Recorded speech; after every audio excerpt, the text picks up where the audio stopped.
৪৮ ঘণ্টায় মানুষকে মেরে ফেলতে সক্ষম মাংসখেকো ব্যাকটেরিয়া।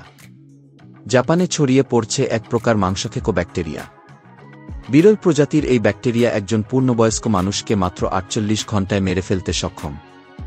গ্রুপ এ স্ট্রেপ্টোকোকাস গাস নামের এই ব্যাকটেরিয়াটির সংক্রমণে যে রোগ হয় সেটির নাম streptococcal toxic shock syndrome STSS। জাপানের সংক্রামক রোগ গবেষণা সংস্থা national institute of infectious disease ১৯৯৯ সাল থেকে এই রোগে আক্রান্ত ও মৃত্যুর তথ্য রেকর্ড করছে। সংস্থাটির তথ্য অনুযায়ী চলতি বছর জানুয়ারি থেকে ২ জুন পর্যন্ত দেশটিতে এই রোগে আক্রান্ত হয়েছেন ৯৭৭ জন। সামনের মাসগুলোতে এই সংখ্যা আরও বৃদ্ধির আশঙ্কা রয়েছে। গত বছর STSS-এ আক্রান্ত হয়েছিলেন ৯৪১ জন মানুষ। ন্যাশনাল ইনস্টিটিউট অব ইনফেকশাস ডিজিজের কর্মকর্তারা জানিয়েছেন, প্রতি বছরই বাড়ছে জাপানে STS-এ আক্রান্ত হওয়া রোগীদের সংখ্যা।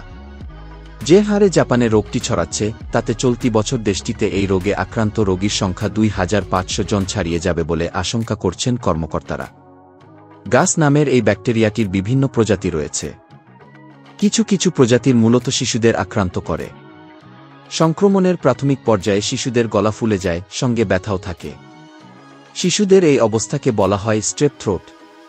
এ প্রজাতিগুলো প্রাণঘাতী নয়, কিন্তু কিছু প্রজাতি রয়েছে যেগুলো মূলত আক্রমণ করে ৫০ বছর বা তার চেয়ে বেশি বয়সী লোকজনকে। এসব প্রজাতির সংক্রমণ ঘটলে প্রথমে গলা ব্যথা এবং পরে মাংসপেশিতে ব্যথা শুরু হয়। হাত পা মুখ ফুলে যায়, রক্তচাপ নেমে আসে এবং এক পর্যায়ে মাংসপেশিতে পচন ধরে, শ্বাসপ্রশ্বাসে সমস্যা হয়, অঙ্গপ্রত্যঙ্গ বিকল হয়ে পড়ে এবং রোগীর মৃত্যু ঘটে। STSS-এ আক্রান্ত রোগীদের শতকরা ৩০% মারা যান বলে জানিয়েছেন অধ্যাপক কেন কিকুচি। জাপানের পাশাপাশি অন্যান্য দেশেও ছড়িয়ে পড়ছে এই রোগ সৃষ্টিকারী ব্যাকটেরিয়া গাস।